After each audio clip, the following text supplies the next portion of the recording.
ठाणे महापालिका क्षेत्रातील इमारतींवर लावण्यात आलेले पत्रे, सौर ऊर्जेची पॅनल, मोबाईल टॉवर बांधकामासाठी असलेल्या टॉवर क्रेन या सर्व गोष्टींसाठी स्थिरता प्रमाणपत्र घेतली जावीत.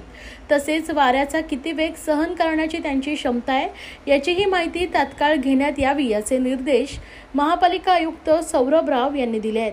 त्याचबरोबर सर्व जाहिरात फलकांची स्थिरता प्रमाणपत्र सादर करण्यात आलेली असली तरी त्यात प्रति तास वाऱ्याचा किती वेग हे फलक सहन करू शकतील का याचीही माहिती संबंधितांकडून नव्याने घेण्यात यावी असे निर्देशही आयुक्त राव यांनी जाहिरात विभागाला दिले आहेत.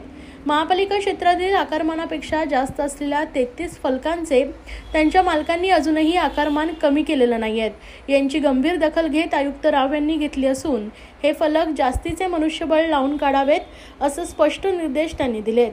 त्यासाठी अतिक्रमण विभाग, सार्वजनिक बांधकाम विभाग यांनी जाहिरात विभाग सोबत मोहीम हाती घ्यावी असंही आयुक्तांना स्पष्ट केलंय. वर्तकनगर येथील इमारतीवरील पत्रे उडाले, त्यामुळे फुटबॉल टर्फवर खेळणारी मुले जखमी झाली. या घटनेची गंभीर दखल महापालिकेनं घेतली आहे. संबंधित इमारतीने पत्रे लावण्यासाठी परवानगी घेतलेली नसल्याचं निदर्शनास आलं आहे. त्यामुळे त्यांच्यावर MRTP अंतर्गत कारवाई करावी असे निर्देशही आयुक्त राव यांनी वर्तकनगर सहाय्यक आयुक्तांना दिलाय.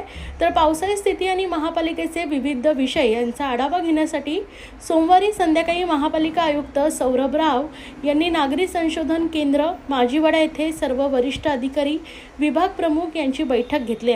त्यास अतिरिक्त आयुक्त संदीप माळवी, अतिरिक्त आयुक्त प्रशांत रोडे, नगर अभियंता प्रशांत सोनाग्रा यांच्यासह सर्व उपायुक्त, सहाय्यक आयुक्त, कार्यकारी अभियंता आदी उपस्थित होते.